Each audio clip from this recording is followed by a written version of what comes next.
Hi అండి, అందరూ ఎలా ఉన్నారు? బాగున్నారా? మా ఇంట్లో మేము వినాయక చవితి ఎలా జరుపుకున్నామో ఈ వ్లాగ్లో చూపిస్తానండి. మా ఇంట్లో మేము స్పెషల్గా జరుపుకునే ఫెస్టివల్ అంటే అది వినాయక చవితేనండి. చాలా వరకు మేము ఫెస్టివల్స్కి ఊరికి వెళ్తూ ఉంటాం, కానీ వినాయక చవితి మాత్రం ఇక్కడే జరుపుకుంటామండి. చాలా ఇష్టం మా ఇంట్లో అందరికీ ఈ ఫెస్టివల్ అంటే. సో ఈ బ్లాగ్లో నేను మా ఇంట్లో ఎలా చేసుకున్నాను, ఏమేమి పిండి వంటలు చేసి పెట్టాము వినాయకుడికి చూసేద్దామండి. నేనైతే ముందు రోజే ప్రసాదాలకు కావాల్సిన పప్పులన్నీ నానబెట్టేసుకుంటానండి. ఇది వచ్చి పచ్చిశనగపప్పు, అలాగే తెల్ల గుగ్గుళ్ళు, అలాగే కుడుములకు కావాల్సిన బియ్యం కూడా నానబెట్టేసుకుంటానండి. అలాగే వడలకు కావాల్సినవి మినపప్పు, ఇవన్నీ ముందుగానే నానబెట్టేసుకున్నాను నైట్. తర్వాత కుడుములకు కావాల్సినవి ఫస్ట్ రైస్ కావాలి కదండి, అందుకని అవి కడిగేసి ఇలా ఆరబెట్టేసుకున్నాను. తర్వాత నైటే ఇవంతా స్టవ్ అంతా క్లీన్ చేసి పెట్టేసుకున్నాను. ఇంకా లేచాక ఇలా ముగ్గులు పెట్టేసుకుంటున్నానండి.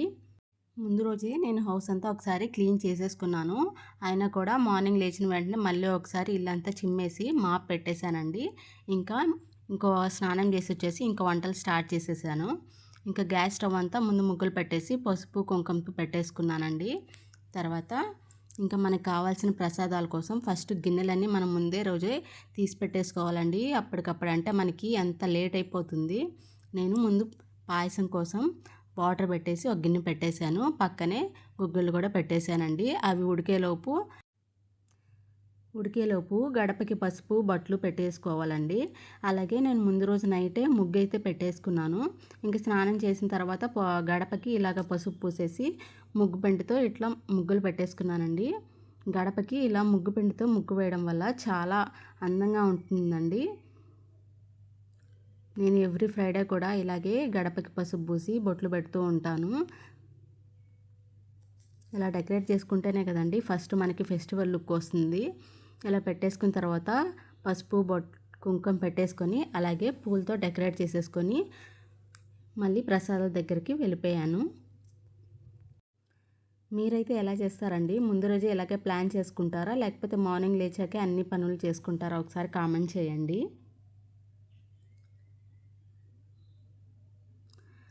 నా వీడియోస్ ఈ మధ్య చేయట్లేదని చాలామంది అన్సబ్స్క్రైబ్ చేసేసారండి. ప్లీజ్ అండి, నేను ఇంకా కంటిన్యూగా వీడియోస్ పెడుతూ ఉంటాను. ప్లీజ్ సబ్స్క్రైబ్ చేసుకొని ఎంకరేజ్ చేయండి. ఓకే అండి, నాకు ముగ్గు పెట్టడం ఇవన్నీ అయితే అయిపోయాయి. ఇక్కడ బియ్యం ఆరబెట్టాను కదండి, ఇవి కూడా ఆరిపోయాయి. మరి పొడి పొడిగా ఆరకూడదండి. కొంచెం నెమ్మగా ఉన్నప్పుడే మనం వాటిని తీసేసుకొని మిక్సీ పట్టేసుకోవాలండి. అప్పుడే మనకి చాలా మెత్తగా వస్తుంది పిండి. మిక్సీ పట్టేసుకొని మనం ఒకసారి జల్లెడతో కూడా అనేసుకుంటే మనకి మెత్తగా పిండి వస్తుందండి. ఇప్పుడు చూడండి, ఇక్కడ వాటర్ అయితే బాయిల్ అయిపోయినాయి. దీనిలో నేను నానబెట్టుకున్న సబ్బియ్యం వేసుకున్నానండి. అలాగే పక్కన ఇండక్షన్ స్టవ్ మీద సుక్కీల కోసం నేను పచ్చిశనగపప్పు ఉడికించేసుకుంటున్నాను. అవి ఉడికేలోపు నేను ఇక్కడ పూజా సామాన్లన్నీ వాష్ చేసుకుంటున్నానండి.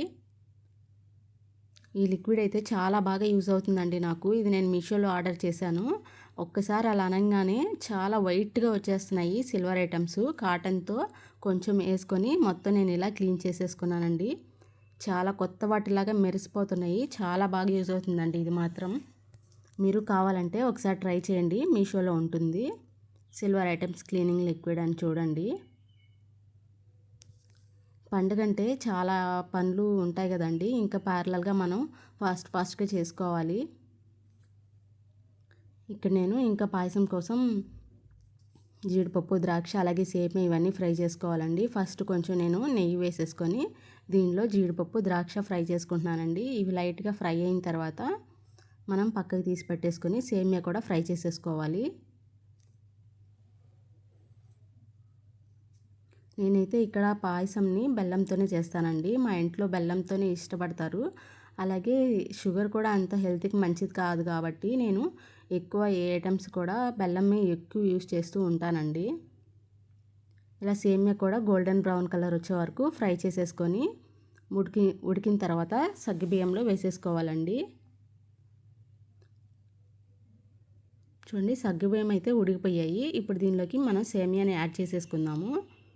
సేమియా వేసుకున్న తర్వాత ఒకసారి కలిపేసుకొని ఒక 5 మినిట్స్ అలా ఉంచారంటే సేమియా ఉడికిపోతుంది. సేమియా ఉడికిన తర్వాత మాత్రమే మనం దీనిలోకి బెల్లం వేసుకోవాలండి. లేకపోతే ఉడకదు సరిగ్గా. బెల్లం వేసుకున్న తర్వాత బెల్లం అంతా బాగా కరిగిపోయేంత వరకు ఉడికించుకోవాలి. అలాగే మనం ముందుగానే పాలని కాచి చల్లార్చుకోవాలండి. కాచి చల్లారిన పాలను మాత్రమే ఇలా పాయసంలో వేసుకోవాలి. అలా కాకుండా వేడి మీద వేశారంటే విరిగిపోతాయండి. మనం బెల్లంతో చేస్తున్నాం కదా, విరిగిపోతాయి. ఒకసారి చూసుకోండి. అలాగే ఇక్కడ నేను పులిహోర కోసం ముందుగా ఈ పప్పులన్నీ ఫ్రై చేసి పెట్టేసుకుంటాను. తర్వాత చింతపండుని ఉడికించుకుంటానండి. పప్పులన్నీ ఫ్రై అయిన తర్వాత అవి పక్కన ఒక ప్లేట్లోకి తీసి పెట్టేసుకొని అదే పాండల్లో కొంచెం ఆయిల్ వేసేసుకొని పసుపు వేసుకొని తర్వాత చింతపండు గుజ్జు వేసేసుకొని ఆయిల్ అంతా పైకి తేలే వరకు బాగా ఉడికించేసుకోవాలండి.